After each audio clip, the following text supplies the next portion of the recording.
keep being unique, keep being different, keep thinking out of the box. We were talking about it.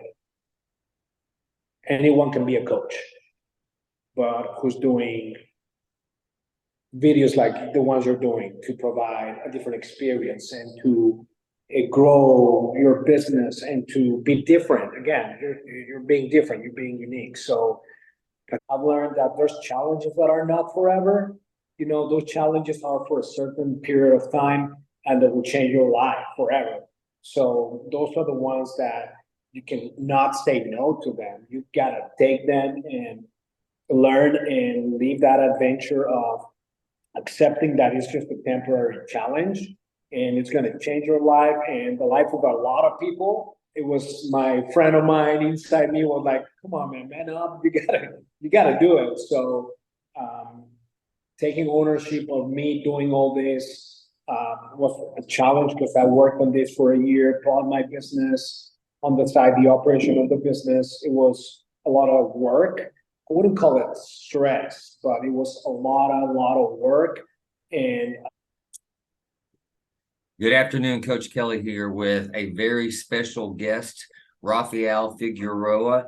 Rafa and we've been around each other now for the last couple of years or so. He is one of our best members. He's part of the morning crew at Lifetime North Dallas, and that's where I work as a fitness professional. But I've invited him on my corporate wellness show today because he is a very successful business owner.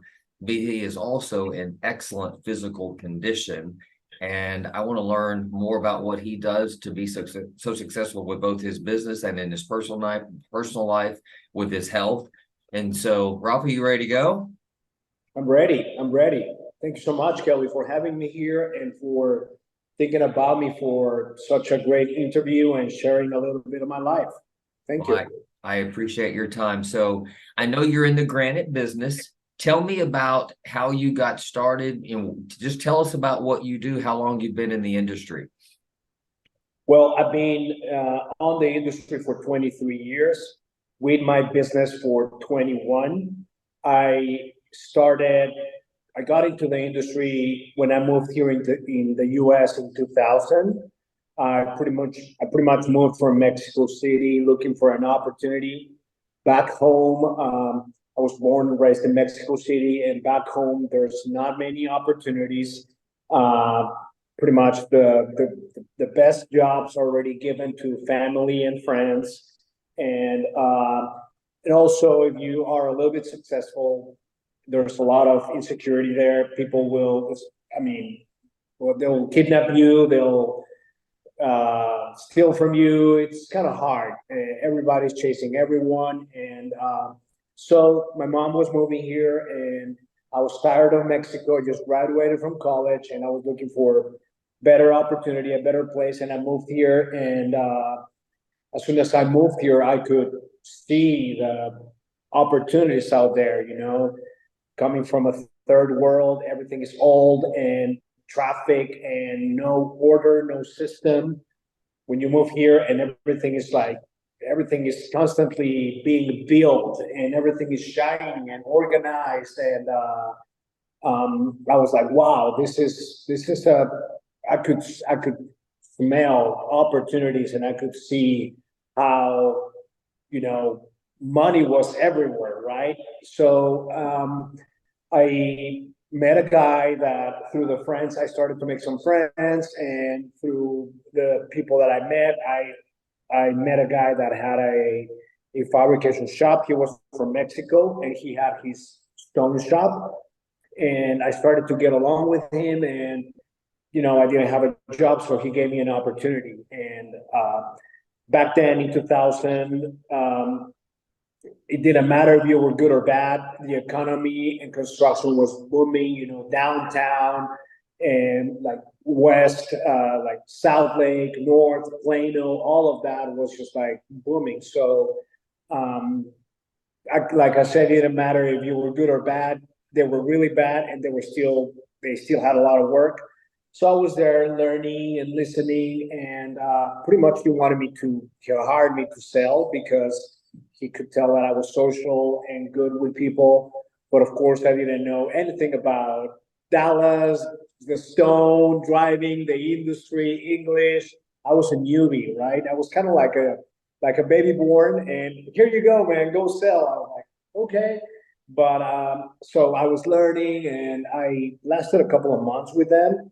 And of course, he fired me because I had no experience, and I didn't take it personal. I was like, okay, I'll move on. So I went to another shop where it was the same situation, bad communication, bad service, bad quality, and they were still busy and growing. And I was like, you know what?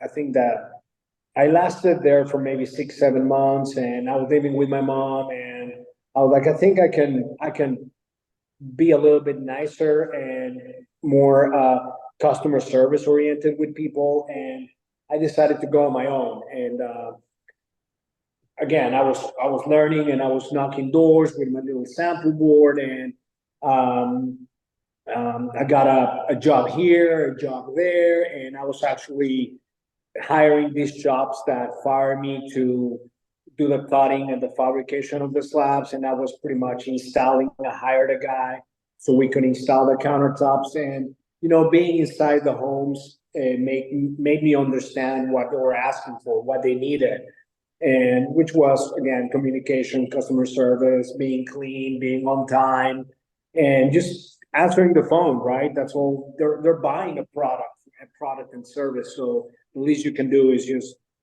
give them an update, answer the phone, tell them what's happening, and just offering that little value of giving back what they're paying for. And started to give me a job here, a job there, and I opened my first shop in 2003. It was a small place. We were cutting everything by hand. I moved into a bigger shop in 2006, and I was there on this other shop from 2006 until last year. I was there.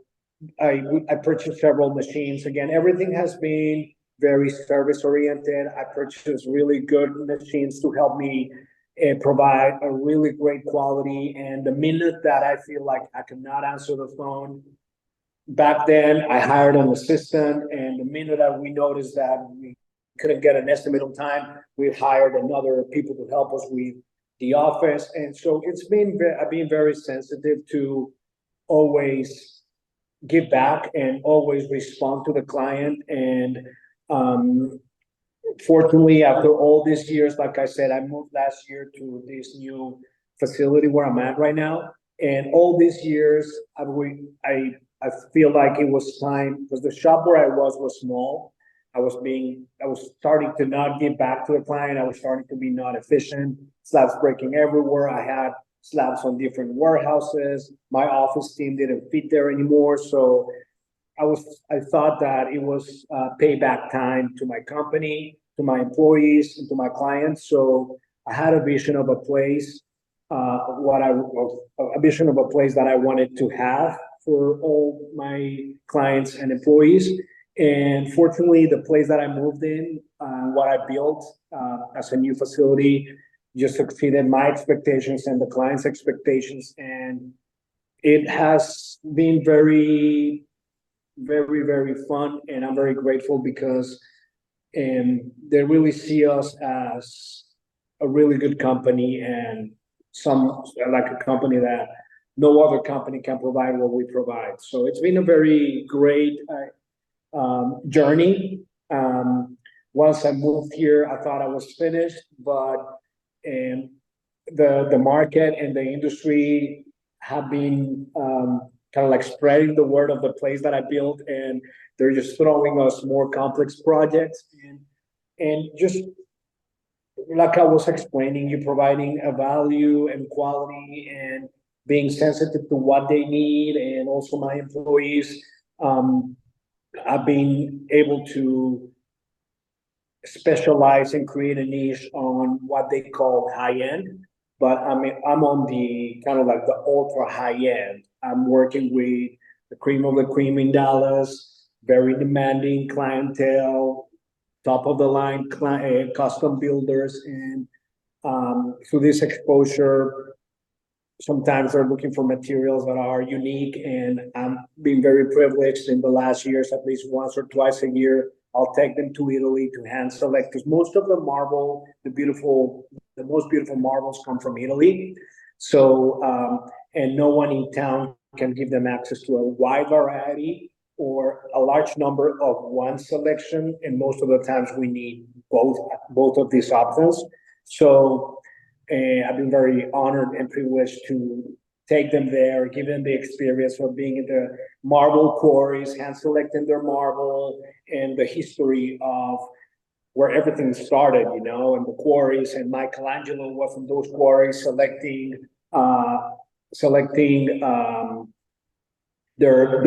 his marble for his sculptures and for all these museums. And so it's been a great journey, like I said. I'm constantly learning and very grateful of the life that I'm having and the dream that I'm living, pretty much, Kelly. It's an amazing story. I mean, for you to have come here, from Mexico with nothing and start from scratch and to build what. Well, I came with $20. $20. You remind me of one of my best clients. I train him a couple of days a week. We've been working together since early 2021, and he's also from Mexico. And he is a U.S. citizen now, and he's married. He has 3 beautiful children, but he and his wife, they are real estate agents, and I say they work 24/7. When he's asleep, she's awake. I mean, they're just amazing, but he works so hard. And I think, unfortunately, some people that are, born in the U.S., they take for granted the amazing opportunity that you have that comes with this country. But someone like yourself, and for Jose to come here from Mexico or wherever, and you said it at the very beginning that you could just see the opportunity, that you could just like smell the money, and you've taken advantage of it. So give me one of your favorite client success stories. Well, honestly, I think all my clients are the best. I mean, I've been very honored that actually right now I'm finishing redoing the kitchen of a client, a homeowner, that I did their kitchen 15 years ago. Really? So they call me again. Hey, Rafael, we did our countertops. We need to replace them. Are you still in business? I'm like, yes, of course. We'd love to help you. And so, most of my clients, that's a homeowner, it was a remodel, I work directly with them. But right now I'm working with a lot of amazing custom builders and designers that at the end, they become my friends as well. They see us as a good source and as a friend. We get personal with them. They like us. And it will be hard to tell you who will be my best client, because I think that all of them become one through time. They're all one friend. They're all friends, and it helps a lot because they're all under pressure, but they know that we will always get it done. And as you said, they'll text me on a Saturday or on a Sunday, and I'm always happy to answer, even though I don't have an answer. But I'll let them know, hey, I'll check on this Monday. Okay, thank you. Just answering the phone. Just people, I've been around for a while, and I've been around painters, tile guys, plumbers, and I'm on the industry, and people that they're paying for their services. They wouldn't answer the phone. It's like, he's not answering, he's not showing up. I don't know if he's going to be here. He's not sending us an estimate, and the people are ready to pay for a value, to give them money, right? Hey, I mean, it's work, but they're just like, their mind is somewhere else, their intentions are somewhere else. But I mean, to answer your question, it will be hard to tell you one, but all of them have been with me riding along. It's been a great experience with all of them. So that just reminds me of a concept that I've always had with my clients, that I used to sell commercial office furniture. It's even the same way in fitness, but I used to sell commercial office furniture. That was the primary industry that I was in for 20 years. And I did my very best to treat the client that was buying an occasional, whatever, a chair, compared to the client that might have been spending, several $100,000 a year or more. I tried as best I could to treat them equally, because that's just the right thing to do. And it's just the right thing to do. So to echo your point, you don't have a favorite because you see them all as your favorites. And I totally get that. So what are some of the biggest challenges that you've seen in your industry, especially in the last few years, just given COVID? I mean, has that impacted your business? Fortunately not. I mean, fortunately not. A little bit the first months, because everyone was so afraid, stressed. We didn't know what was happening. So probably the first 3 months, 2020, was 2020, right? 2021, 2020. Started 20. Yeah, those first months from March till June were kind of quiet and uncertain. But after those 3 months, we came back to open because our builders were going back to operation. We just needed to be careful and be protected. So it was challenging, because yes, I had a lot of sick employees, and the job sites were closed. That was challenging, although I think that the most challenging part of probably my business and maybe any other construction business is the finding good people and the right people that, again, speaking about me, what I'm telling you as a business owner and as other trades that don't provide a value or an answer or a service, and they get lazy. Same thing with a lot of employees. Unfortunately, I always talk to my team about how successful they are because they already left their places looking for a better place, and they move here, and they're already successful in that way because that takes courage to leave your country, your family, and look for an opportunity. But unfortunately, when they get here, they feel lonely, and they're starting to make a little bit of money, and they start drinking a lot. They get lazy. So it's hard on that way to find right people. And again, they start making money, and their ego starts growing. I'm making money, and I don't need you anymore. Or they'll go to another place for $1. So it's hard to find right people, hardworking people that are willing to work hard. Nowadays it's just they're not willing to put the effort, and they take for granted that there's a lot of work right now, and they just don't put the extra effort on. Okay, I'm going to prove myself that I'm the best. I'm important. Let me just show you that I'm valuable, that I can do better than anybody else. But just a few of them. But I have great people. I've been able to find and retain good people and train them. Fortunately, I have employees that have been with me for 17 years, 15, 13. Although that would be a constant challenge as a business owner. So what are some common misconceptions when you first start working with a client? What are some common misconceptions that a client might have regarding, say, the granite industry in general, just anything that you have to overcome and kind of educate your clients in a way, just again, they may have some misconceptions coming in as to how things are going to be, and you have to kind of correct that and tell them how things really are. Does that relate at all? Yeah, probably the main education misconception or what we need to guide them through is that there's a process. We are not just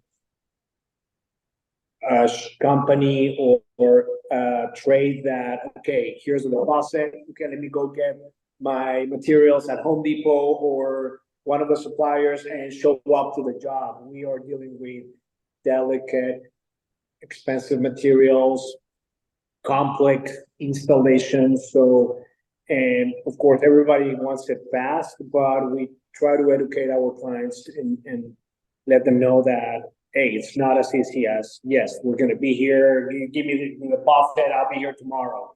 So pretty much always, we always need to, through the years, it's always the same. Hey, when are you going to install? So we need to educate them and guide them through the process of, yes, we have the deposit, we need to go measure, we'll send you a layout so you could approve the area. Once it's approved, perfect, we'll get into production. It's going to take several weeks. Once we get there, if it's a custom shower, we need to measure the next phase, and everything is kind of like related. So it's just pretty much that'll be the what we find as a challenge, and we need to educate our clients. That reminds me so much of when I was in the furniture industry about managing expectations, because I know you have lead times. We had lead times. I mean, that's just the way that it is. But clients don't always understand that. So there is definitely an education process there. What makes you feel inspired about what you do? There are several things that inspire me every day to keep doing what I'm doing. First one is that I feel very honored to have the company that I have. As we were talking about, moving here as a kid, 25, 24 years old, and being able to feel the opportunities, and all I wanted was an opportunity to work. And I started to work on this industry and learn and learn and learn. And I turned back to those days and I turned back to today, and having the business that I have, the opportunities that I have, is just priceless. I mean, I am very privileged of what I'm living. I mean, we have a lot of work. I have a lot of materials there that need to be cut in the next years. So I feel very inspired of the opportunity that I have to prove myself and to prove my team and to show to the clients of what we can do. And I do enjoy a lot, Kelly, that the life that I have and the life that I'm living, and everything, every single thing that I'm doing, from my business, from my health, health side of my life. And I feel very honored that I inspire people. I mean, I always get a lot of comments, on my social media and from people that I know and friends, that I think I'm setting a good example for the community, for my friends, of doing the right thing and being disciplined and consistent on work, and health and family pays back sooner than later. So all that combination inspires me to wake up every morning, hit the gym, and keep being here, keep chasing the dream, chasing my goals. So when you first moved to the States, how much English did you speak in the beginning? Muy poquito. Okay. So I had my English from elementary school in Mexico. So it was a bilingual school, but I would say maybe 30%. I mean, I didn't speak much, just enough to communicate. So beyond learning the English language, which you speak very well now, what else have you done from a personal development standpoint over the years? Because you're a very bright, outgoing, articulate. I mean, what have you done to grow yourself just on the personal side over the years? Well, on the personal side, I want to say that I keep educating myself, joined I've taken several seminars on productivity, on leadership. Um, I've also traveled to learn more about other fabrication shops to get educated on my industry. Um, that's one of the things, those are some of the things that, be around and get influenced by the right coaches and nutritionists to help me have a good balance between work and health and family. So I'm always open to learn advices. That's another thing. I'm always on a personal level, always open to talk to people, see how I can be better, learn, and my goal is to I never I'll never say I know enough about something because I don't. We're always learning, so I take that. I live with that for sure. I'm always learning from my clients, from books, from employees, from friends. I'm always willing to learn. That I just had three thoughts pop in my head. Number one is the idea of just ongoing growth. So I've been following leadership expert John Maxwell since the 90s. And John says the moment that you stop growing yourself, you cut off your ability to serve other people. And so if you want to continue to serve in a broader way, in a bigger way, it requires ongoing growth. And so his growth or his personal growth goals are for the rest of his life. It's not a goal to be achieved. It's just until he's gone. I mean, those are his thoughts on personal growth. But there's a guy that I knew, it's gone now, but the 24-hour fitness that used to be across the intersection from where we train at Lifetime. There's a young man that used to train when I was a member there. There's 10 years ago. He had this just magnetic personality and he wasn't like the life of the party kind of personality, but he just connected with everyone in the gym.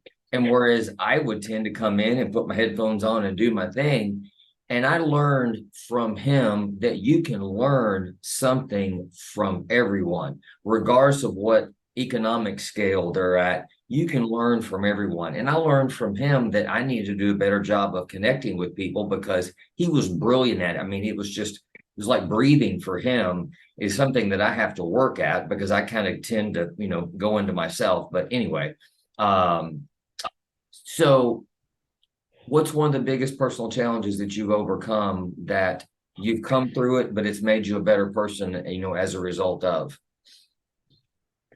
Yeah. And just elaborating a little bit on your comment, I think that we're all very, speaking about US being here, we're all very enrolled into the daily routine of gym office, and everybody's on their own, and they just want to get in and get out. So, it's hard to be able to connect. I mean, I've seen it. I go to the gym. I'm walking by a guy that I've seen there for almost a year every morning. Right? I'm walking by, coming. I mean, across me, and I would be like, "Good morning." He wouldn't even say a word. So it's like, okay. I mean, she's not my friend, right? I'm not gonna get mad. I'm not gonna take it personal. But it's like, wow, what a life, man. Good luck. So there's just personalities, but I do agree with you. We all we don't know what he's going through, or maybe he's a nice guy, but he doesn't want to say hi to me. I don't know, but I've learned that if someone is saying hi, you gotta always be respectful and say hi and at least hello, good morning, right? But yeah, I think that maybe just people are just in their world and they just gotta get it done. They just want to get it done fast. But going back to your question was about the biggest challenge, you said? Yes, the biggest, just a personal challenge that you've gone through but having gone through that, you're a better person for it. Well, the first personal challenge that I've been through, of course, was moving here.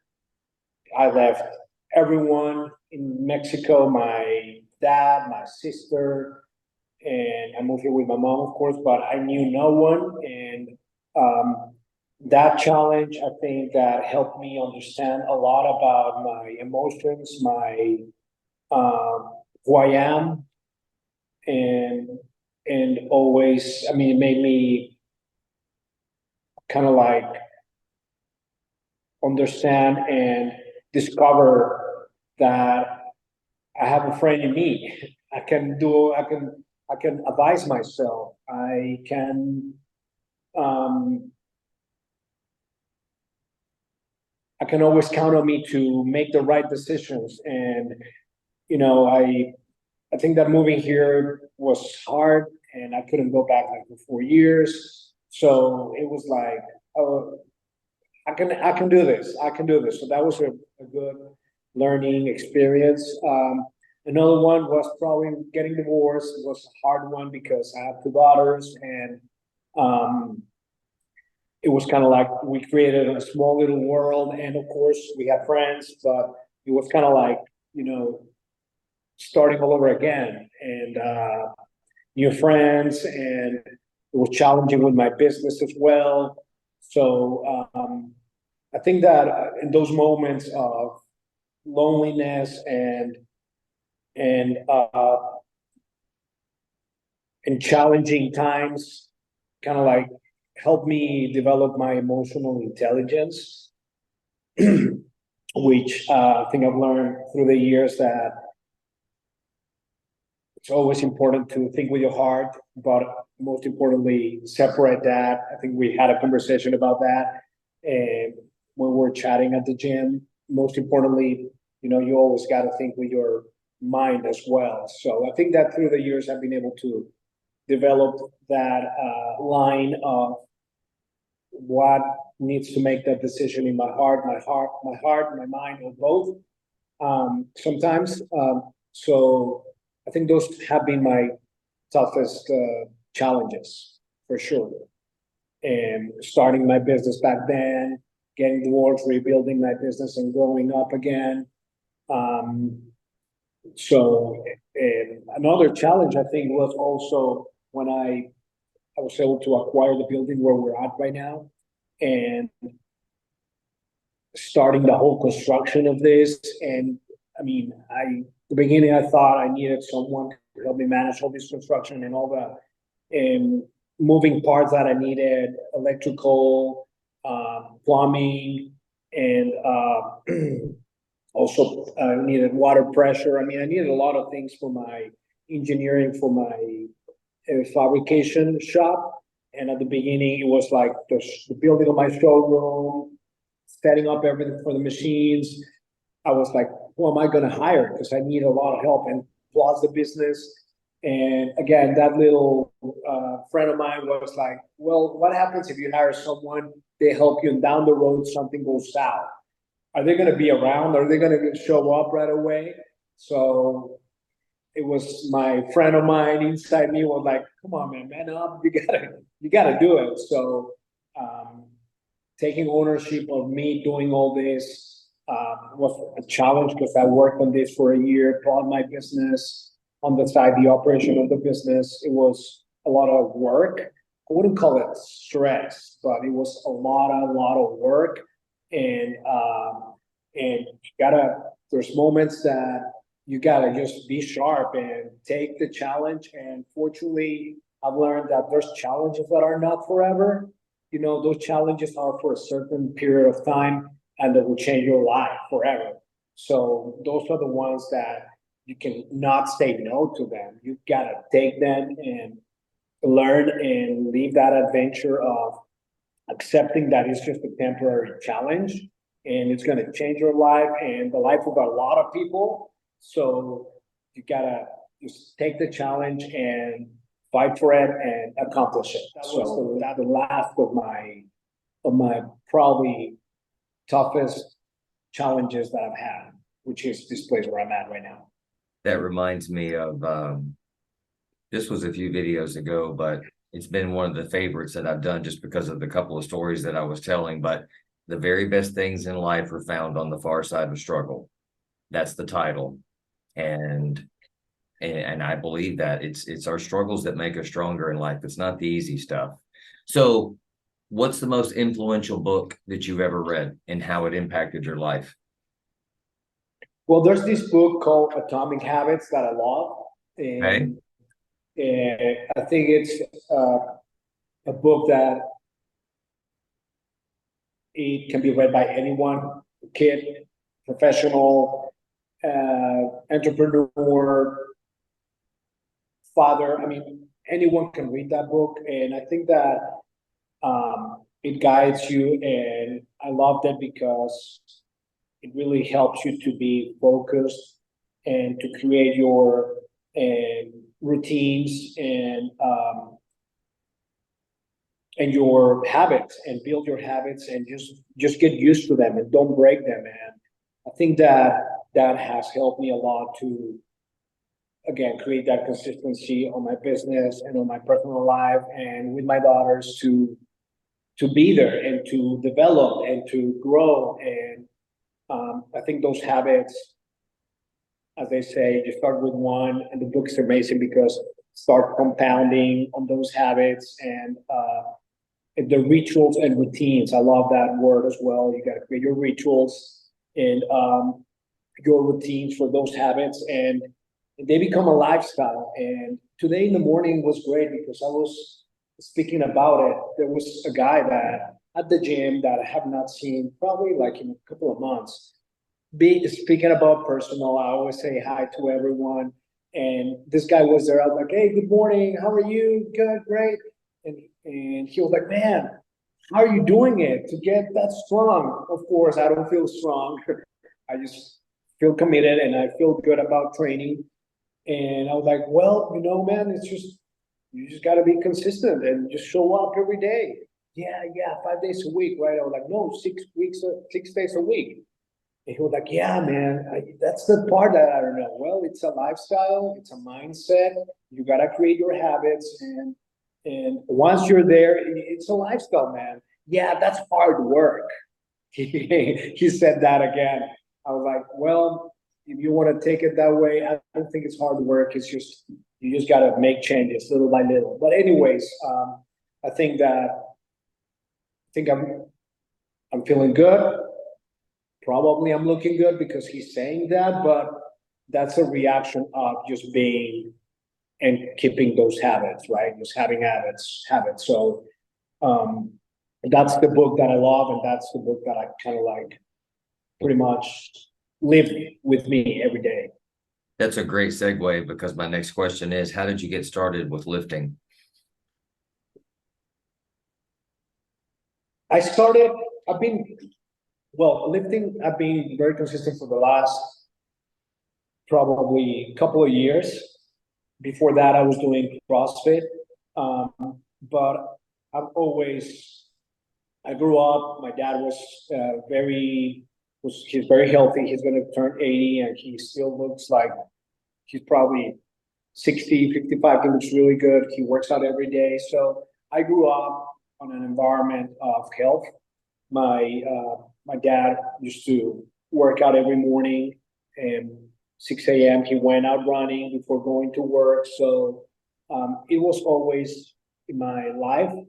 But lately, I've been more conscious about it, and since I have such a busy schedule, got I had a consultant, a diet consultant that helped me with my diet. So right now it's been that complement of food and that and exercising that has helped me to feel better and to respond better to the exercising.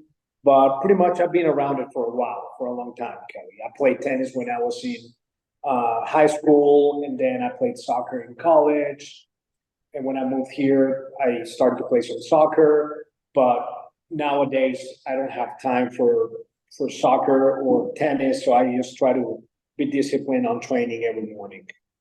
Well, you And going to the gym is easy, you know, I can do it anytime, and there's gyms everywhere, so it's in and out fast and easy, yeah. it's really a small investment of time on a weekly basis for the benefits. I mean, you carry the benefits of training with you 24/7. I mean, it's a few hours a week, but you carry the benefits with you 24/7, and you're doing great. I mean, you definitely are in much better shape than the average guy at your age. And so, Thank you. what's the best advice you ever received? Well, there are several advices that I think I I received. One of them is never take what's not yours. Never, no matter where you are, in the house of a friend, grocery stores, shopping, office, wherever you are, never take what's not yours. I have clients that my accountant will be like, hey, we received this check twice. They pay us, they forget they already pay us, they'll send us another big check. And it's like, they didn't even notice, but it's like, no, it's not mine. I cannot do this. So we always, especially in the US, there's no need for that. If you work hard, you'll get it. There's no shortcuts, but just work hard. So that's one thing. Never take what's not yours. Second one is good things will pay eventually. You know, if you're doing good, everything pays back. If you're helping someone with a little something, call it a favor, call it a gift, call it money, it always pays back with a smile, or, you know, it pays back in your heart. To me, I love to feel good about being able to support or to help someone and to bring a smile and to surprise, just as easy as surprising someone with something like, really? Why? Well, why not? Right?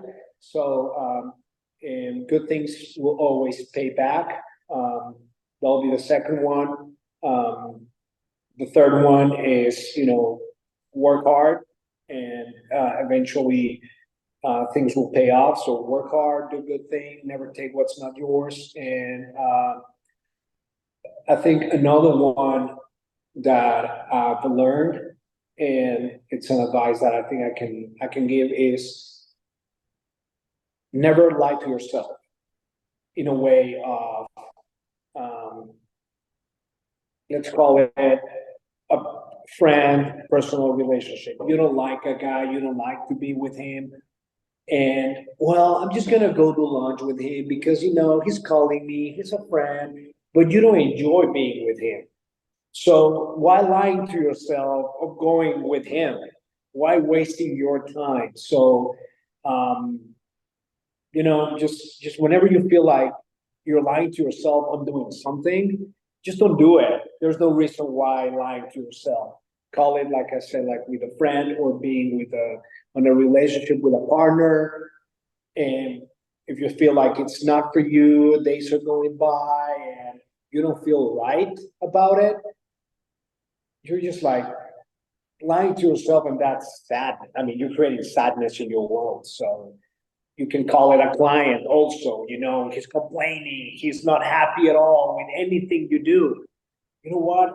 Why do I need to be with him? Why lie myself about, yeah, I need the money, I need, if he's not seeing what you're providing, why lying to yourself and being very giving, trying to give him, you know, a service. So, you know, that's something that I also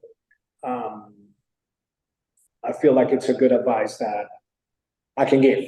Yeah. So I have two more questions for you. If you Sure. could, if you could have dinner with three people, they can be from past or present, or even a combination, who would they be?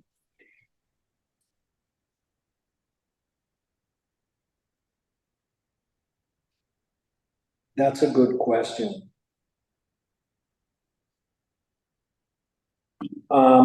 One, I think it would be a really sweet aunt that I had. She passed away maybe like 15 years ago, and she was very involved in my life. And that was back in Mexico. She was always looking for me. when I moved here, she was always in touch with me and calling me, and she was my dad's sister. So I would love to, it would be great to sit down with her and bring her over and to show her a little bit of my life, my family, my girls, my yeah, my professional life, my life in Dallas. So that would be one person for sure. My aunt. Another one,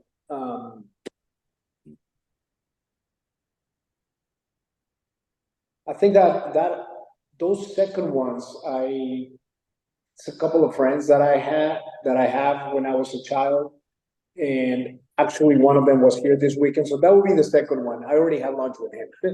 That would be a second one that I was dying to see and show him a little bit of my world. He came with his daughter, and his daughter was very happy. And after, he was my childhood friend.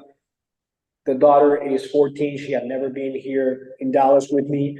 And when she came back home, she was like, "Hey, Dad, where was this friend of yours? Why is it that I never met him before? We need to see him more often. When are we going to go back?" She had such a great time with me and my daughters, and the world what we have here, we had a lot of fun. So, and that would be the second one. Third one, I don't know. I think that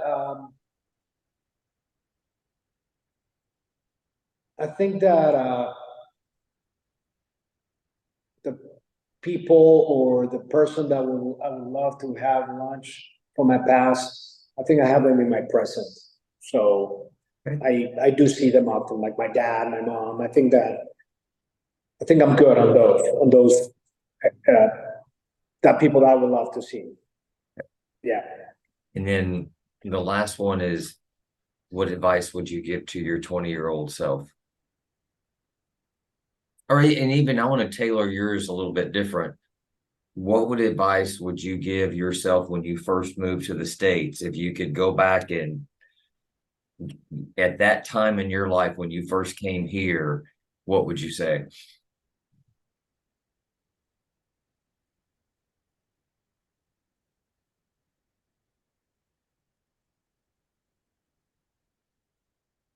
I think that I would give myself the same advice that I still give myself nowadays. And that was keep being unique, keep being different, keep thinking out of the box. We were talking about it. Anyone can be a coach, but who's doing videos like the ones you're doing to provide a different experience and to grow your business and to be different. Again, you're being different, you're being unique. So I think that's something that I would congratulate myself for doing that 20 years ago. I remember I have those memories working on my mom's bedroom in a little computer and creating the company name in 2002, and just trying to be different. And I think that I am still different, and just believe in you. Just believe in you and don't get distracted. Don't get distracted by back then. I mean, I got distracted a little bit, but I came back in route pretty soon. But yeah, don't get distracted with party and drinking and makes things that just distract you from your future, right? It just slows down. It just slows down what you want to achieve. Because yeah, your mind will be slow, your body will be slow. It's just like a waste of time. So yeah, just keep being unique, keep being focused, and believe in you. Yeah. Rafael, I enjoyed our time today. Thank you, sir. Thank you so much, Kelly. Thank you so much for thinking about me for this interview, Kelly. It's always a pleasure to see you at the gym. Thanks for always trying to bring value to me, to all of us with your advices. and you're always there for everyone. I mean, you're always friendly, you're always welcoming, and I think that makes a big difference as a coach. And you know, we see you as a coach, but we see you as a friend, and we know we can always approach you to get guidance and advice. And thank you for being part of that beautiful Lifetime gym. Well, thank you, sir. I will see you in the morning. See you. Thank you, Kelly. All right. Have a good afternoon. You too. Appreciate All it. right.